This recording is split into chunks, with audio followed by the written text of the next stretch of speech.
Hi guys! Welcome back to my podcast. Now, alam ko first episode lang to pero bakit ko sinasabing welcome back? Kasi, nagbabalik podcast na tayo and hindi ba ko na yung name ng podcast ko. So, this podcast will be called Mr. Wayne's Word. Natatawa ako kapag sinasabi ko yung bagong pangalan ng podcast ko. Kasi parang gospel yung sinasabi ko. Parang nagbibigay ako ng mabuting salita. Pero yun lang. Ewan ko. Kaya ko lang binago kasi kinuha ko lang siya dun sa Mr. Wayne's World. And sa Wayne's World, kasi nung bata ako, mahilig ako maggawa ng mga kung ano-anong pangalan. Like, mahilig ako maggawa ng mga branding shit about sa sarili ko. Kaya nga, meron yung mga WJB akong ginawa nung high school ako. Tapos yun nga, meron din akong naisip dati na pwede kong maging pangalan sa YouTube channel ko, which is Mr. Wayne's World or Wayne's World originally. Tapos nalaman ko na meron palang movie na Wayne's World. So, yun. Kaya, itong podcast na to, magiging Mr. Waynesford na siya. And, may mga ginawa lang ako konting changes sa magiging contents nitong podcast ko. Kasi si Kuya Real Talks, so sa mga hindi nakakaalam sa inyo, ang dating pangalan ng podcast ko ay Kuya Real Talks and hindi nyo siya mapapakinggan sa mga streaming platform except sa YouTube kasi hindi ko dinilit sa YouTube yung podcast ko. So, pwede nyo pa rin mapanood dun. So, si Kuya Real Talks, more on adulting yung ginawa kong magiging content dun. Pero ngayon, kay Mr. Wayne's Word, everything under the sun. Kasi na-realize ko na parang ako nga pala yung tao na kung ano-ano yung curiosity ko sa buhay.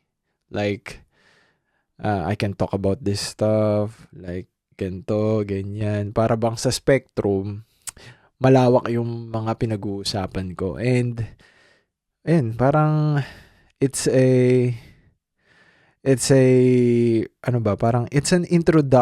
not introduction, pero, it's a way for you guys to enter my world.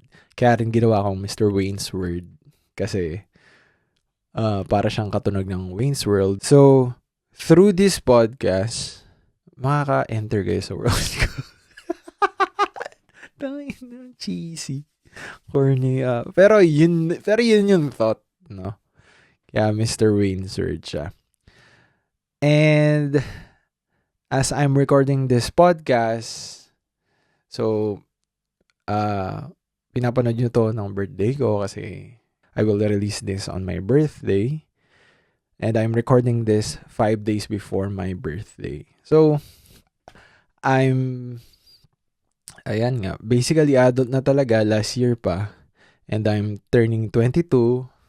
And I'm 22 now as you are listening to this podcast. And siguro sa first episode, I will just give my thoughts. And siguro magbibigay din ako ng mga konting nangyari. Parang sa past year ko since the last upload of my podcast. So, yun din. Baka sabihin ko din yung reason kung bakit ako nawala. And ayun, siguro basta itong first episode wala talaga akong maiisip na kung anong content ito. It's more of like catching up and yun nga, rebranding and ano pa ba? Basta yun lang. So, yun nga. So, I'm 22 now and siguro ang mga mabibigay ko lang na thoughts ay hindi ko pa rin feel. Feeling ko, I'm stuck at being 20. Kasi nung nag-20 ako, feeling ko, parang yun na yung start ng adulting. Though, 21 naman daw talaga yung pinakang officially adult ako.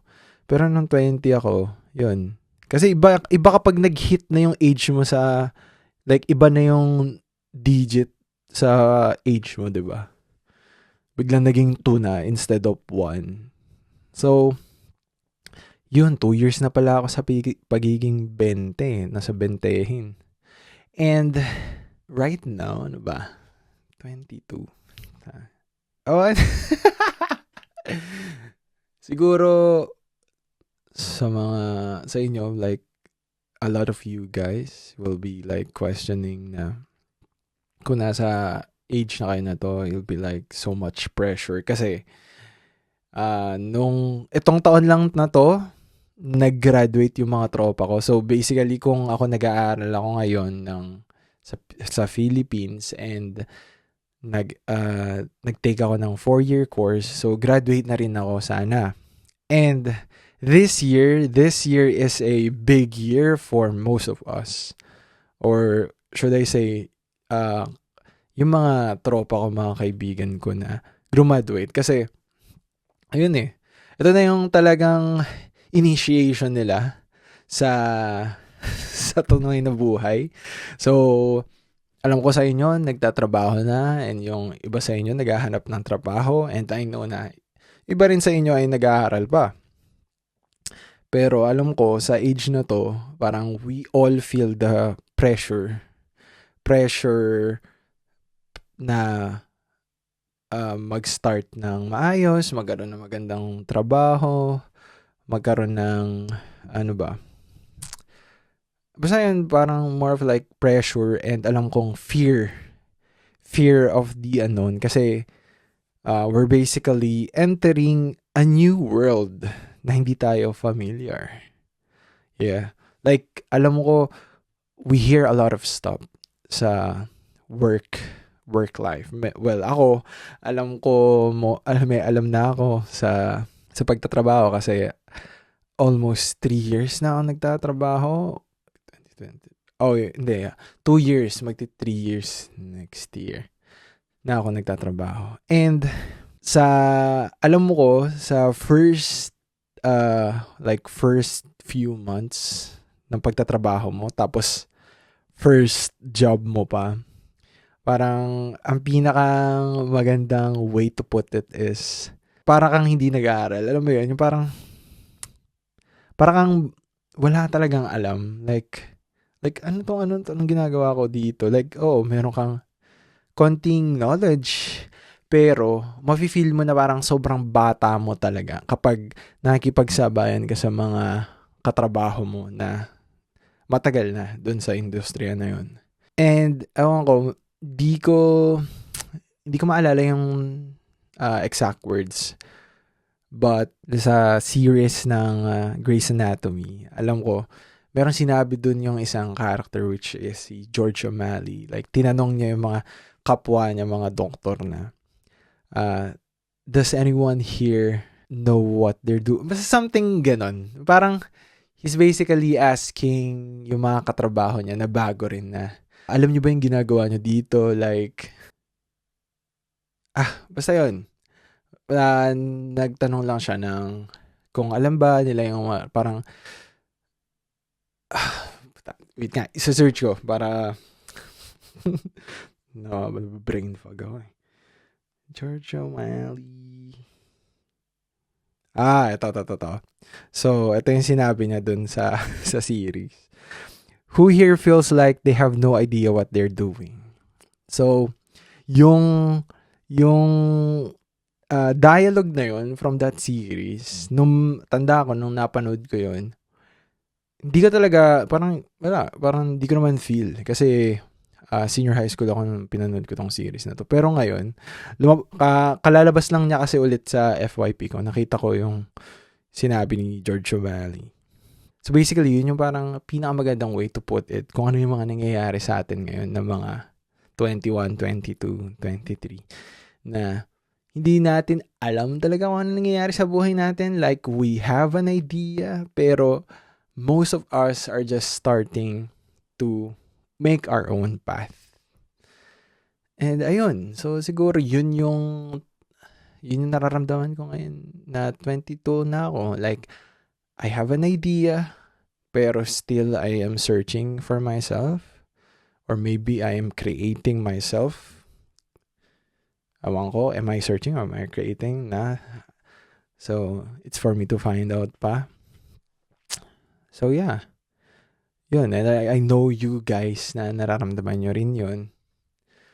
Na, like, alam ko sa inyo are questioning yourself. Am I taking the right path? Did I make the right decisions?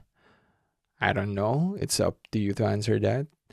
And also, alam ko rin sa inyo na nafe-feel nyo na feeling nyo nasa mali kayong lugar. Feeling nyo parang mali ang ginagawa nyo. Feeling nyo na merong ibang bagay na dapat kang ginagawa. Kasi for me, I always feel that. Well, kasi ako parang up until now, I'm not really sure what I want to do in life. I have an idea. I have plans. Pero, yung sabihin natin na, ito talaga yung gusto kong gawin, hindi ko alam. And I know for a fact that you guys feel the same way. No? I have talked to my friends about this, and they said na, pare-pares lang tayo nararamdaman yan.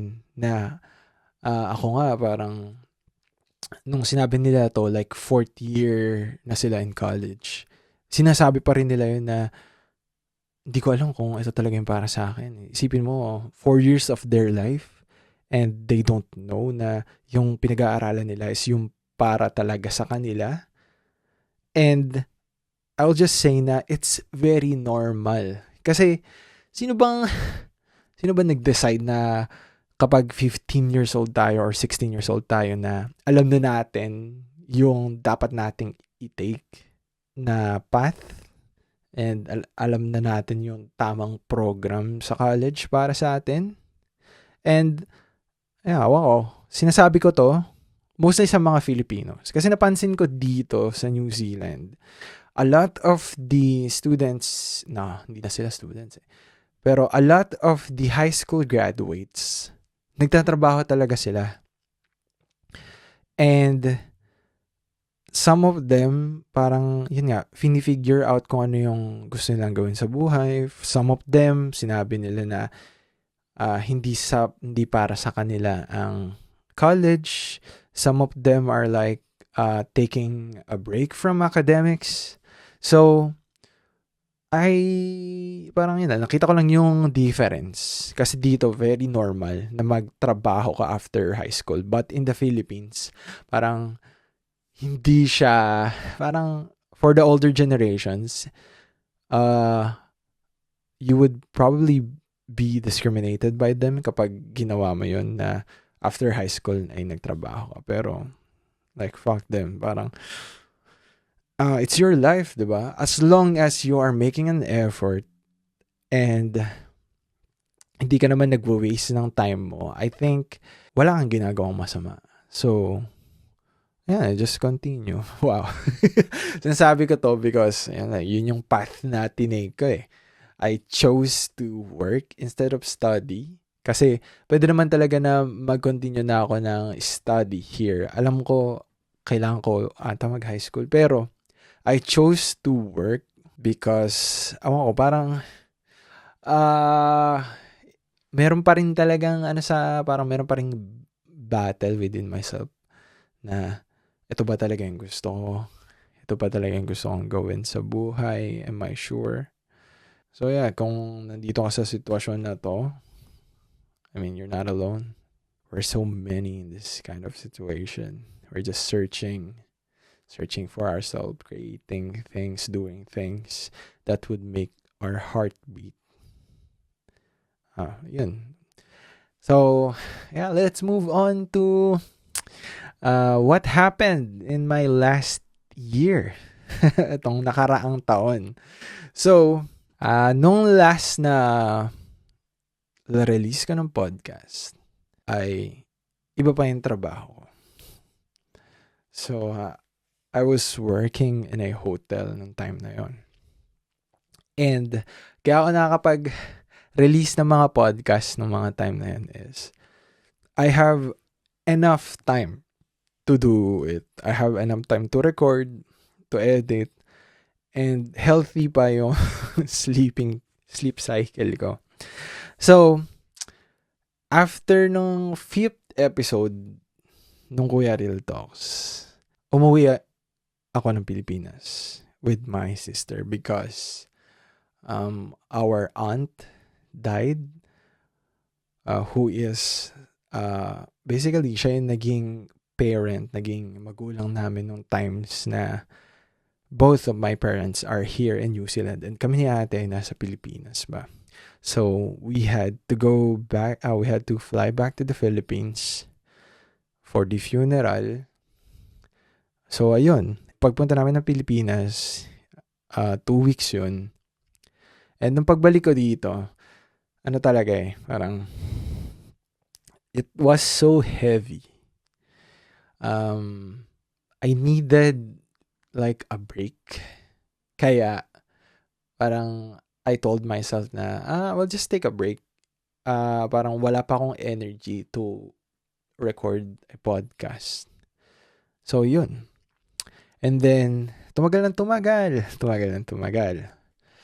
Tapos parang, ayun na nga, nag-procrastinate na ako, na ako lagi, sige bukas, nang umabot na ng 1 taon. Tapos, nagkaroon ako ng bagong trabaho noong February, this year lang, February. So I started working as a crew member in a fast food chain. And I thought na nung nakuha ko na yung trabaho na yun, I'll be like, okay, makakapag-record na uli ako ng podcast. Parang, kasi parang bumabalik na yung energy ko rin ng mga time na yun. Kaso, I didn't know na yung scheduling dun sa trabaho kong yun, hindi siya magiging ganun ka-suitable sa lifestyle ko para makapag-record pa ng podcast. Kasi ang nangyari, hindi ko nilet go yung previous job ko. Ang nangyari, nag-double job ako, guys. So, I'm doing double job ng mga time na yon. So, ang naging scheduling ko is, I'll be working in the mornings from 5 a.m. to 11, sometimes 12 p.m. Tapos, mag-work ako sa gabi. I'll either start at 5 p.m. or 6 p.m. hanggang 12 a.m. Sometimes 1 a.m., sometimes 2 a.m. So, anong nangyari nun? Kapag pumasok ako sa umaga, papasok ako uwi ako ng mga tanghali, tapos papasok ulit ako ng maggagabi na. Tapos pagkatapos ko ng trabaho sa gabi, matutulog ako ng 4 hours, 3 hours. Tapos papasok ulit ako sa umaga. Pagkapasok ko sa umaga, pagdating ko sa bahay, doon ako babawi ng tulog. So, mga time na yun, akala ko kaya ko pa rin. Okay, parang, I'm the type of person na, hindi, kaya ng katawan ko. Pero, sumuko talaga yung katawan ko. Like, naramdaman ko talaga yung pagbaba ng energy ko. Like, yung energy ko is just enough para makapagtrabaho dun sa 2 kong trabaho. So, yun. Hindi naging healthy yung lifestyle ko. Hindi naging healthy yung sleep cycle ko. So, hindi na ako nakapag-record ng podcast talaga. Kasi, sabi ko naman sarili ko na, kaya mo naman mag-record ng podcast, ganyan. Pero, alam ko na hindi siya magiging consistent, hindi siya magiging routine. Yung parang gagawin ko lang siya kapag nagkaroon ako ng enough free time. Kasi, yung scheduling ko rin dun sa work ko sa Burger King, hindi siya fixed.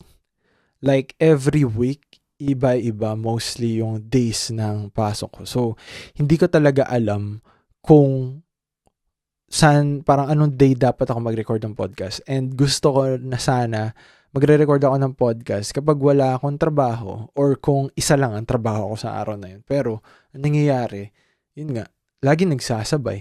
Tapos sa mga araw naman na wala akong pasok, which is mostly one day, out of 7 days of a week, gusto ko na lang magpahinga. And also, gumagawa rin ako ng gawaing bahay. Naglalaba ako. Ganyan. So, yun. Hindi ako nakapag-record ng podcast. And yan, parang nawala na siya. Pero, alam ko, I know to myself na babalik talaga ako sa pagre-record ng podcast. Tapos yan, fast forward to today, meron na akong bago ulit na trabaho. And I'm also working dun sa Burger King. Pero, hindi na siya Hindi na siya yung magtatrabaho ko sa umaga, magtatrabaho ko sa gabi. Hindi. Parang na siya. I will work dito sa bagong trabaho, tapos merong isang araw na sa Burger King ako magtatrabaho. So, wala nang dalawang trabaho sa isang araw. So, ayun, mas maayos na yung schedule ko. And also, yung oras ng trabaho ko sa bago kong trabaho, na siya, office hours. So, tama yung gising ko sa umaga, tapos matutulog din ako ng tama sa gabi. So, ayan. Kaya, ko, parang nagsakto lang din na sa time na plinano kong bumalik sa podcast, I'm blessed to have a new job with very good hours. And yun, I have the energy ulit na mag-podcast. I have the will ulit na mag-podcast kasi naramdaman ko yung pagbalik ng energy ko. Kasi nung nagtatrabaho ako dun sa Burger King, most of the time, talagang kalahati lang yung energy ko.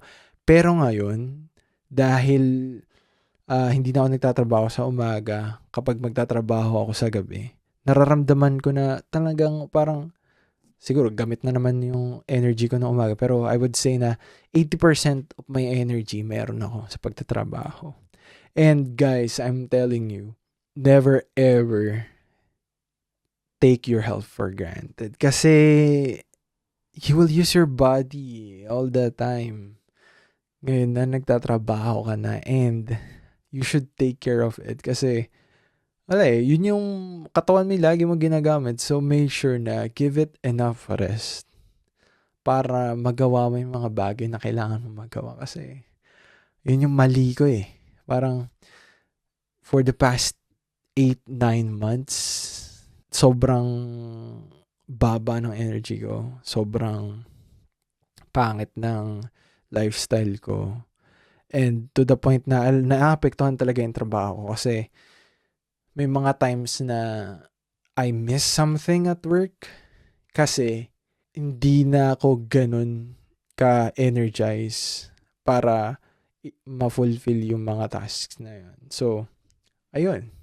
So, yun lang. Basically, that sums up the past year ng life ko and the reasons why nawala ako sa podcast. And also, yun lang, parang isang introduction lang sa panibagong podcast, like a rebranding of this podcast. So, I don't know if I'm going to record another episode today. Ewan ko, kasi wala pa talaga akong plano. Magsusulat pa lang ako ng mga contents or mga topics na pwedeng pag-usapan. Pero ayun. I guess that's it, guys. Thank you for listening to this podcast, and I hope na maging maganda ang journey ko sa podcast na to, and I promise to myself na maging consistent na ako kasi binigyan na ako ng magandang oras sa trabaho. So, I don't have like alibis or reasons para hindi makapag-record ng podcast. So, yeah. Thank you guys for listening to this podcast. And I'll be uploading new episodes every week. I just don't know pa kung anong araw. But, yeah, weekly yung gagawin kong release ng new episodes. So, I hope you stay tuned to this podcast, and you can listen to this podcast sa Apple Music, sa Spotify. I don't know kung kaya ba sa YouTube Music. And also, I'll be uploading a video format of this podcast sa YouTube. And you can search it up sa Mr. Wayne channel, YouTube channel. Nandun. So yeah, thank you guys and see you next week.